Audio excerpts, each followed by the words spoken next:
కోటేశ్వరరావు గారు వాళ్ళు మాట్లాడినాక ఎంతో మంది లేడీస్ కానీ జెంట్స్ కానీ ఎంతో మంది విలువలు నేర్చుకున్నారు. చాలా వరకు మారే రాసిన వాళ్ళలో ఒకదాన్ని నేను అన్నిటికీ విలువలు నేర్చుకున్న వాళ్ళం. అట్లాంటి వ్యక్తులు కూడా తీసుకొచ్చిందంటే ఈ అనివేష్ గారు వాడిని ఏమనాలా వాడు అసలు మడిచేనా? వాడు ఏం బూతు మాట్లాడింది అనుకున్నా, మామూలు మాట మాట్లాడలేదు గరికపాటి గారిని కూడా.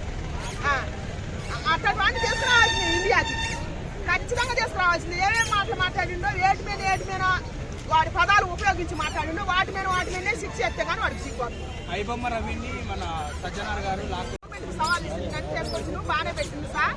సత్యనారాయణ సార్ నేను కూడా కోరుకుంటున్నా, మన సీతాదేవి గారిని దేవతలనే తీసుకొచ్చి కీర్చిపరిచిండు అనివేష్ గారు. అసలు అనివేష్ గారు అన్ను నేను అనివేష్ గారు తీసుకొచ్చిండు. సభ్య సమాజం తలదించుకునే విధంగా మాట్లాడిండు. గరికపాటి నరసింహారావు గారు అంత ధర్మం బోధించే వ్యక్తిని కూడా మాట్లాడిండు. అసలు ఏం మాట్లాడిండో తెలియదు. శివాజీ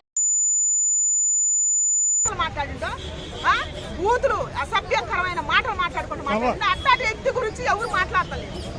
ఈయన రెండే మాటలు మాట్లాడినందుకు ఈయన తప్పు మాట్లాడిందని మాట్లాడుతుంది. ఇప్పుడు కనుక ఇప్పుడు కమిషన్ వేయాలి, ఉమెన్ కమిషన్. ఇప్పుడు కమిషన్ వేస్తే ఉమెన్ కమిషన్ ఉన్నట్లు లెక్క నేను చెబుతున్నా. ఇప్పుడు ఉమెన్ అంటే లేడీస్కే కదా, నాకు ఆ పదం పలకరాట్లేదు కానీ, నాకు చదువులేదు కాబట్టి పలకరాట్లేదు కాదు. లేడీస్కి జరిగినట్టే కదా, మన దేవతను తీసుకొచ్చి పెట్టిండు కదా. పెట్టినందుకు ఇప్పుడు వాళ్ళు స్పందించాలి. వాడు ఎక్కడున్నా తీసుకొచ్చి కూర్చోబెట్టాలి మన ఇండియన్.